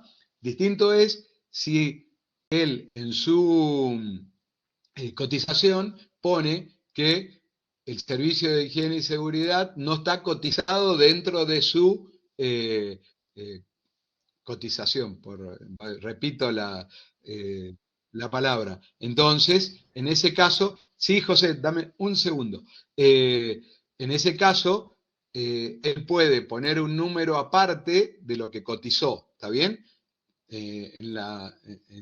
Cuando se abrió la licitación, pero no puede negar el desconocer que tiene que tener. ¿Sí? Sí, José. Gracias. No, por favor. Buenas tardes, profesor. Una consulta. Buenas tardes. ¿Sí? Eso, aunque en el pliego, supongamos que cuando hace el pliego para la obra, no se haya puesto el tema de la parte de seguridad, o sea, del alcance de seguridad, también es igual, la empresa sí o sí no puede desconocer las normas de seguridad o la reglamentación de seguridad. No puede desconocerlo, pero por las dudas, ¿qué recomiendo? Si no quieren, digamos, hacer demasiado extenso, lo que yo les recomiendo es que ustedes pongan, deberá cumplimentar lo establecido en la ley 19.587 y 24.557. Con ese renglón es suficiente. ¿Está? O sea, más allá de la obligación de la empresa contratista de conocerlo, si ustedes ponen eso, ya está cubierto este aspecto. ¿Sí? Excelente, muchas gracias. Después también podés poner un anexo de higiene y seguridad. Normalmente, ¿qué hago yo en las empresas que asesoro? Para las licitaciones, tengo escrito o le proporciono un anexo de higiene y seguridad. Entonces, en ese anexo pongo las cuestiones básicas. Por ejemplo, si vamos a una empresa constructora, ¿sí? Pongo, deberá presentar aviso de inicio de obra, programa de seguridad, nómina de personal afiliado a la RT, lo que me preguntaba alguien al principio, cláusula de no repetición a favor de, en este caso, la empresa a la cual yo estoy asesorando. Los monotributistas deberán tener un seguro de accidentes personales de trabajo, ¿está bien? Entonces, deberá proveer los elementos de protección personal acorde a la tarea que realicen. Entonces, le hago algo un poco más grande, ¿sí? Para, digamos, que el contratista sepa a qué atenerse. Entre ustedes y yo, en general el contratista nunca lo lee, ¿está? Nunca lo lee. Pero, al final, si hay algún problema, está escrito, ¿sí? Por ejemplo, me pasó el otro día que en una empresa que estaba trabajando para una minera, vamos a ver más adelante nosotros cuántas son las horas profesionales que debe destinar el responsable de higiene y seguridad, cuántos son los técnicos que debe tener, etcétera, etcétera, lo que establece la ley, ¿está bien? Pero la empresa esta minera, dentro del pliego, establecía que si vos tenías hasta 5 personas, debías tener un técnico de higiene y seguridad permanente en obra. Si tenías hasta 20 personas, debías tener 2, hasta 25 debías tener 3. ¿Está bien? Eso desde el punto de vista legal está, pero sumamente sobredimensionado a lo que exige la ley. Pero si vos lo pusiste dentro del pliego, la contratista lo debe cumplir sí o sí, porque nadie puede exigir el cumplimiento de nada por debajo de la ley, pero por encima de la ley está todo bien porque está más allá de lo que la ley exige, ¿sí? Así un ejemplo rápido.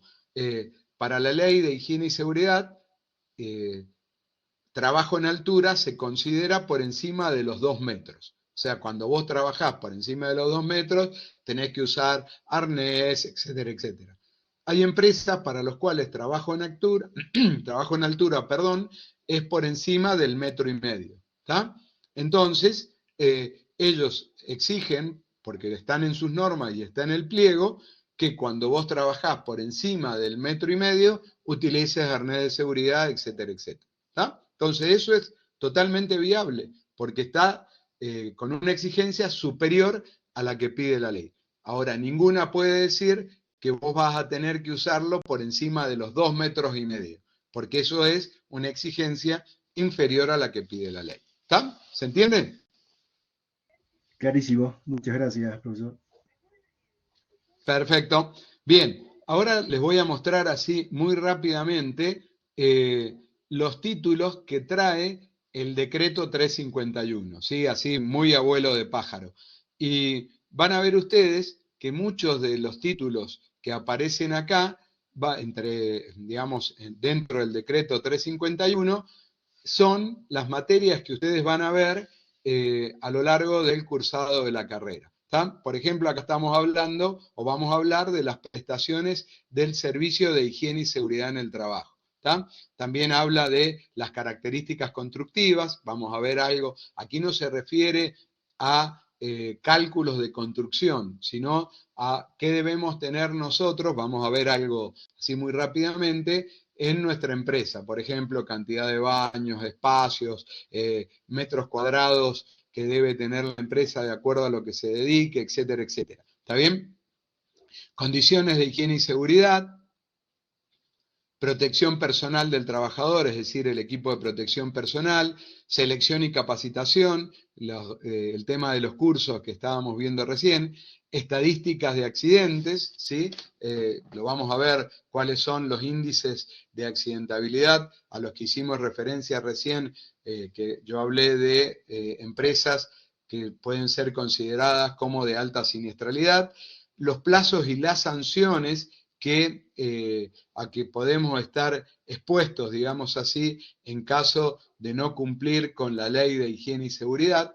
Carga térmica, es una materia que ustedes van a ver, contaminación ambiental, idem, iluminación y color, aquí está parte de la señalización y los niveles de iluminación, ruidos y vibraciones, van a tener una materia sobre esto, instalaciones eléctricas, lo mismo, protección contra incendio, también es otra de las materias que van a tener ustedes y vamos a ver ahí, o van a ver ahí, las obligaciones que como empresa debemos cumplir. Es decir, como yo les anticipé cuando empezamos al principio, digamos, cuando les dije qué tipo de ley era esta, yo les dije que era una ley técnica. ¿Está bien? Y esta ley técnica entonces establece los parámetros que se deben cumplir en los ambientes de trabajo. ¿Está? De esto vamos a ver algunos puntos, ¿sí? Así muy por arriba, porque van a merecer después para ustedes una materia dedicada exclusivamente a eso, ¿sí? Dentro de este vuelo de pájaro que vamos a ver respecto de los distintos puntos que establece el decreto 351 de la Ley de Higiene y Seguridad, uno de esos puntos es el que hace a nuestra función, es decir, como responsables de higiene y seguridad en el trabajo.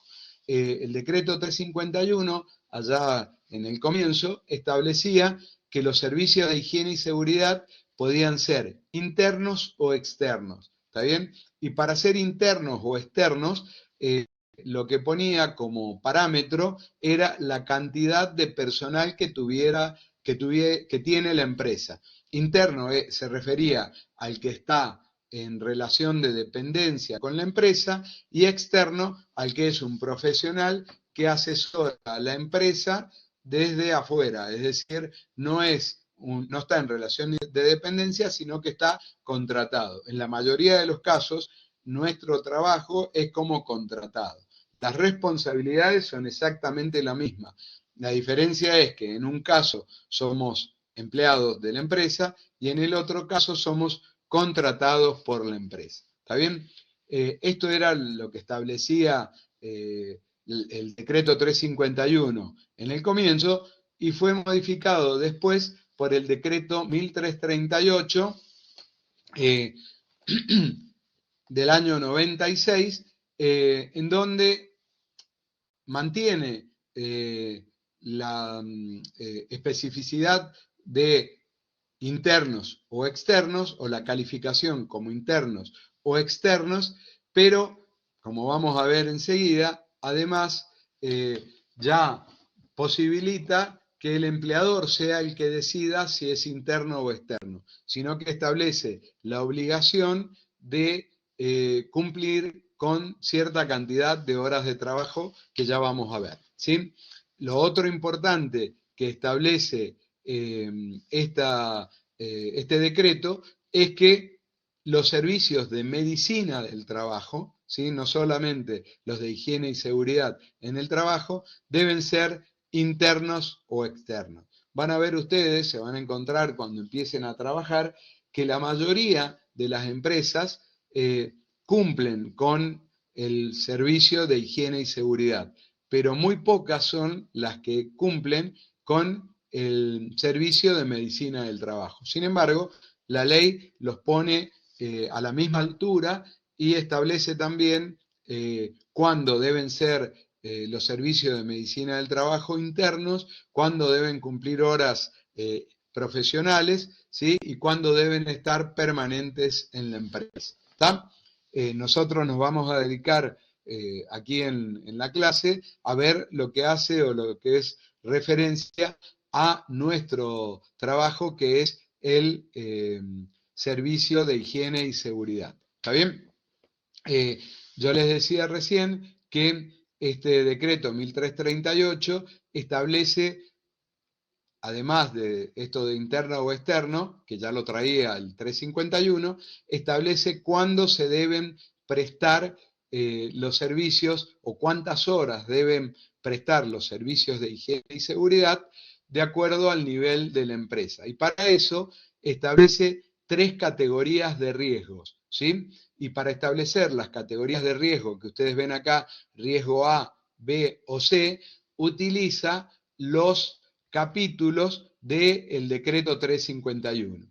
Entonces dice que una empresa se encuentra categorizada dentro del riesgo A cuando incluye dentro de su desarrollo estos capítulos que tenemos acá. El capítulo 5, características constructivas, el capítulo 6, cuando habla de agua potable, el capítulo 11, ventilación, el 12, iluminación y color, el 14, instalaciones eléctricas, el 18, protección contra incendio, el 19, equipo de protección personal, el 20, selección de personal y el 21, capacitación del personal.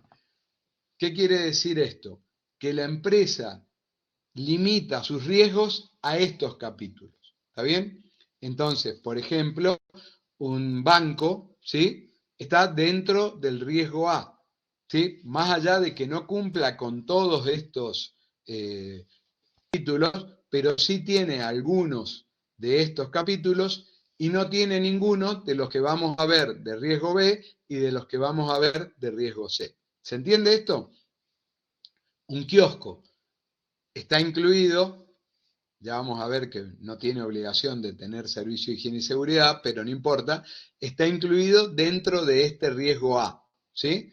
Porque no tiene ninguno de los riesgos que vemos ahora, que es el riesgo B.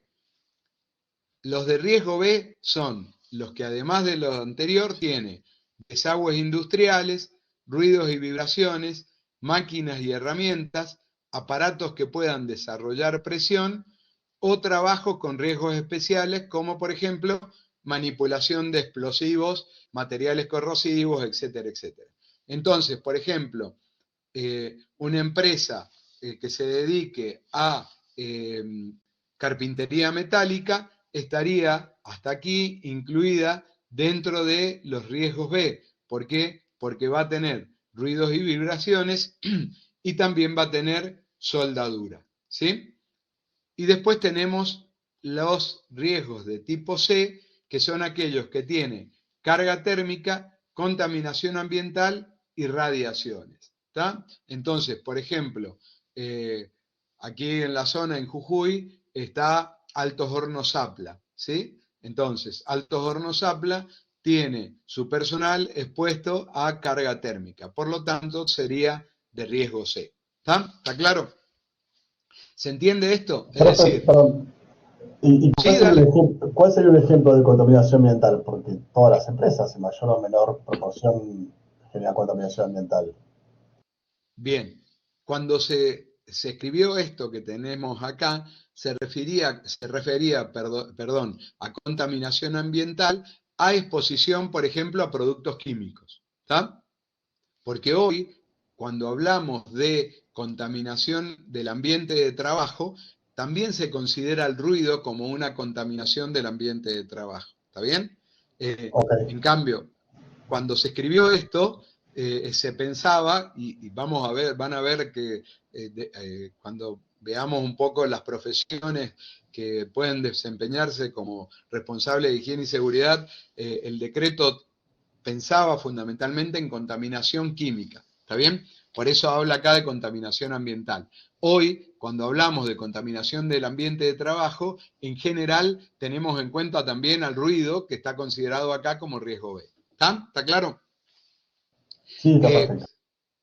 Esto que les muestro ahora no está escrito, no es que la ley diga esto, pero en general cuando uno va a querer aplicar lo que hablamos recién, decimos que de riesgo A son las empresas que no tienen proceso, es decir, no hay transformación de materia. Por ejemplo, una tienda, ¿está bien? Cuando las empresas tienen transformación de materia, ya pasan a ser de riesgo B. Por ejemplo, una panadería es de riesgo B. Un supermercado que tiene carnicería es de riesgo B. ¿Está bien? Y de riesgo C serían los que tienen exposición a contaminantes. Y ahí viene lo que yo les decía recién de, por ejemplo, una empresa que tiene ruido, ya la incluimos como de riesgo C. ¿Está? ¿Está claro? Esto no está escrito, pero en general es una norma que se toma para tratar de categorizar las empresas. Y así entonces, en función del riesgo y de los trabajadores equivalentes, se determinan la cantidad de las horas que tienen que cumplir. Acá, de forma, digamos, cuando hago la presentación en el sistema, pero fíjense que acá dice cantidad de trabajadores de 1 a 15, las empresas que no tienen transformación de materia no tienen la obligación de tener un profesional en higiene y seguridad. ¿Sí? Cuando tienen transformación de materia, a pesar de que tengan de 1 a 15, sí deben tenerlo, y las de riesgo C, por más que tengan un empleado, deben tener servicio de higiene y seguridad. ¿Se entiende esto? Entonces, por ejemplo, un comercio... Sí. No, perdón, porque me surgió una duda. Sí. Yo vivo en Bariloche, acá es muy común que haya cervecerías. Una cervecería no como productora, sino que el bar cervecería, ¿se entiende? Que le llevan el barril y vende cerveza. Que tiene 5 empleados, ¿no tiene un requerimiento de seguridad y higiene? No, no tiene Porque acá lo requerimiento piden y mucho. No tiene requerimiento de tener un responsable de higiene y seguridad desde el punto de vista de la ley. ¿Está bien? Sí. Sí tiene como empleador la responsabilidad de capacitar a su personal en materia de higiene y seguridad. Está Y bien, debe perfecto, cumplir sí. por... Sí, ¿Cómo? sí, me enredé yo, ahí lo entendí perfecto. ¿Está? Sí. Por ejemplo, esa empresa, la cervecería, debe cumplir con tener las puertas con el ancho que corresponde acorde a la capacidad de su local. ¿Está bien? Sí. Debe cumplir con que las salidas estén señalizadas. Debe tener un extintor cada 200 metros cuadrados. ¿Está? Pero no tiene la obligación de tener un responsable de higiene y seguridad. Está perfecto. ¿Está? Ahora, una panadería, ¿sí?, que procesa, digamos, a partir de harina, produce pan, estrictamente hablando, es de riesgo B y debería tener un responsable de higiene y seguridad. ¿Está? Si ustedes me preguntan cuántas panaderías conozco yo que tengan responsable de higiene y seguridad, y creo que son 2 acá en la ciudad de Salta, porque son panaderías grandes que venden, digamos, tienen distintas bocas de expendio, tienen muchos empleados, entonces la RT le exige puntualmente que tengan. Pero panaderías chicas que producen pan y tienen 3 o 4 empleados, en general nadie les pide que tengan un responsable de higiene y seguridad. Desde el punto de vista legal, deberían tenerlo. ¿Está? ¿Se entiende esto?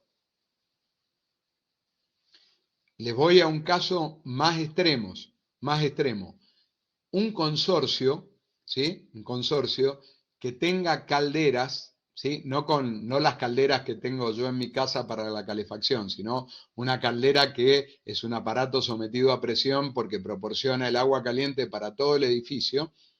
Estrictamente hablando, debería tener servicio de higiene y seguridad, a pesar de tener un solo empleado que va a ser el encargado del edificio. ¿Por qué? Porque al tener al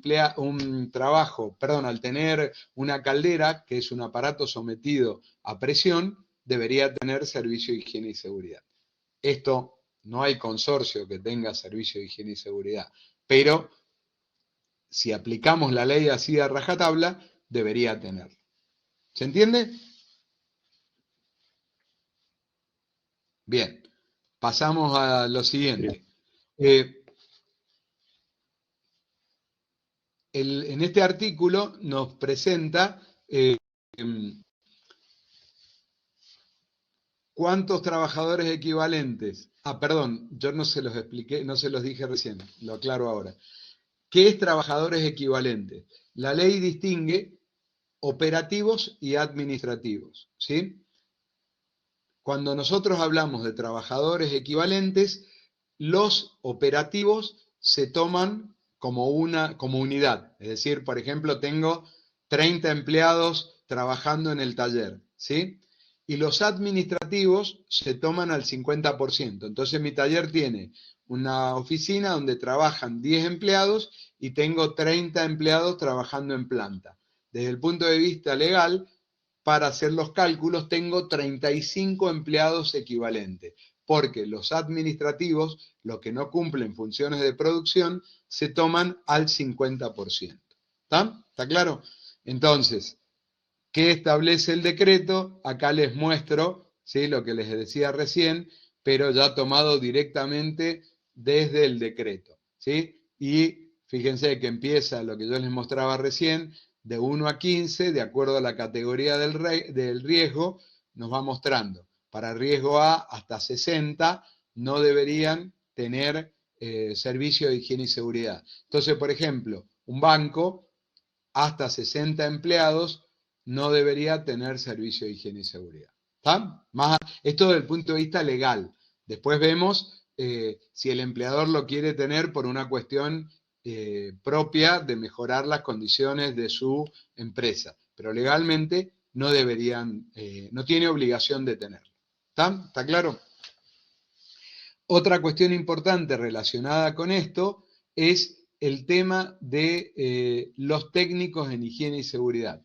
Ustedes van a ver, aquellos que están trabajando en empresas, que muchas veces los servicios externos de higiene y seguridad, o sea, el profesional de higiene y seguridad, tiene técnicos en higiene y seguridad que concurren a la empresa y realizan las visitas, toman, por ejemplo, pueden hacer las mediciones y demás.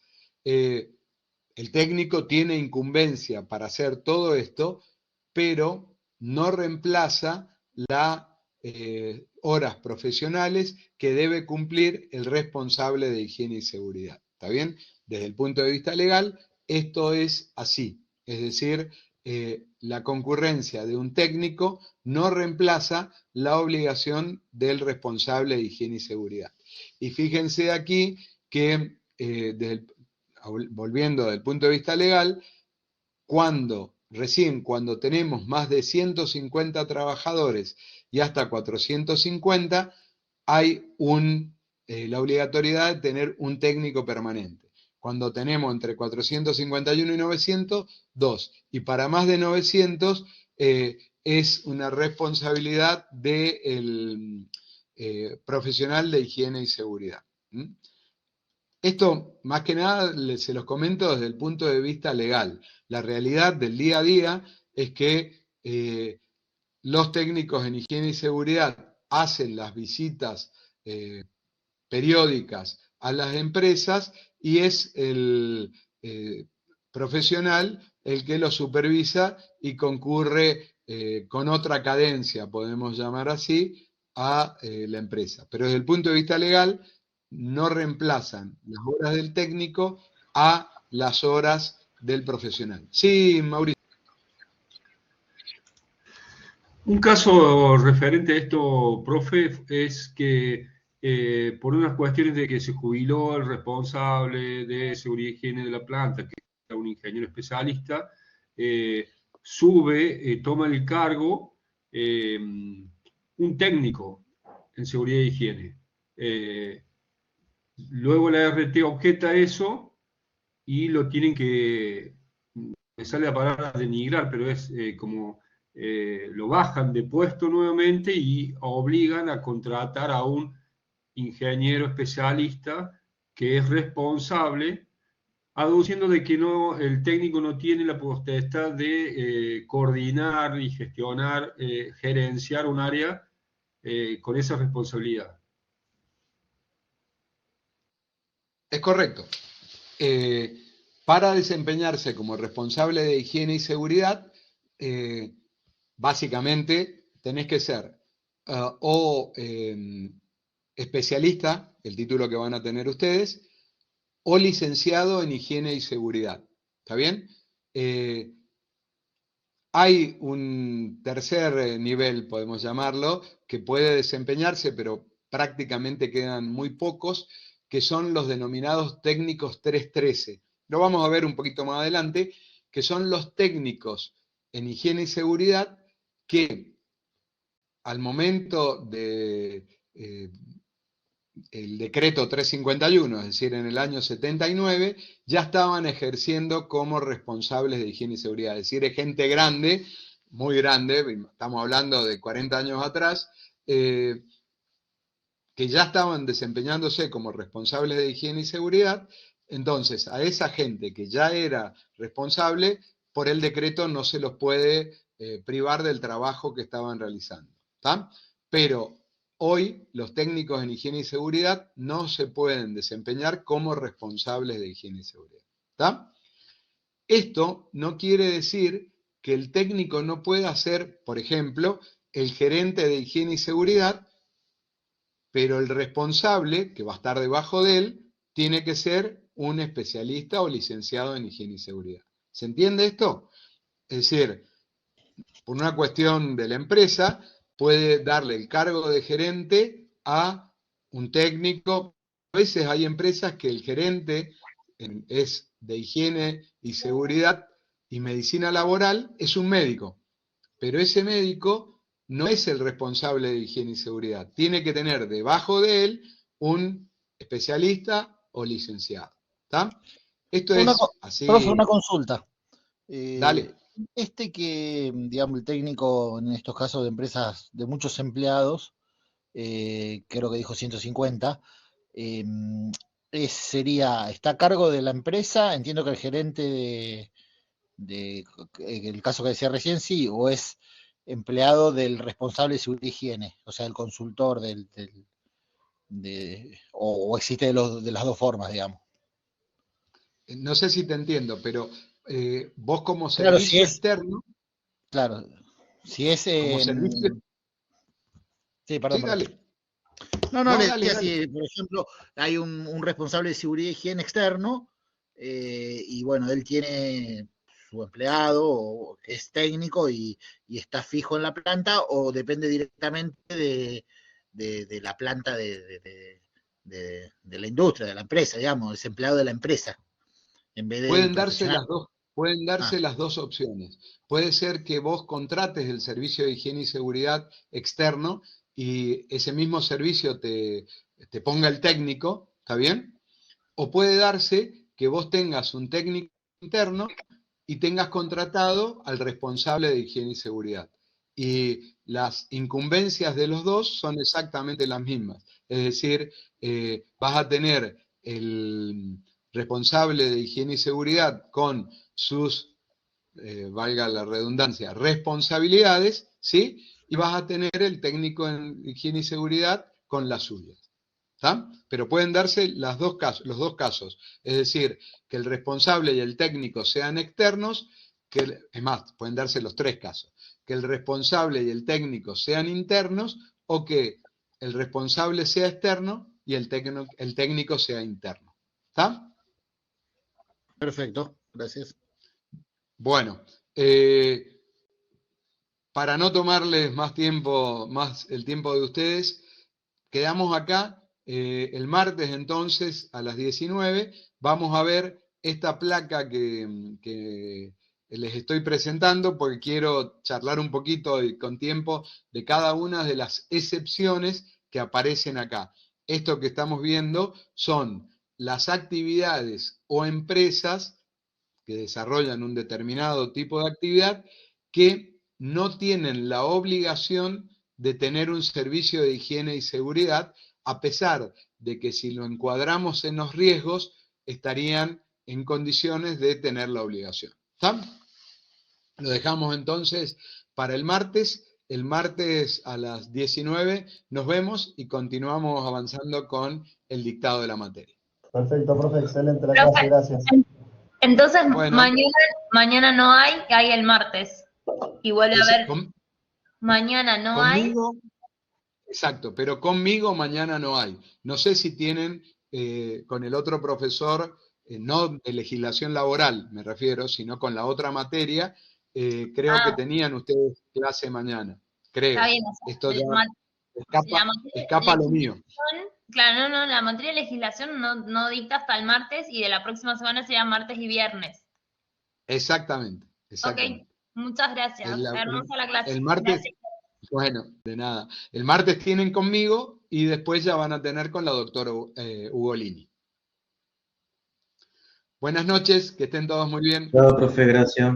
Gracias. Chao, hasta luego.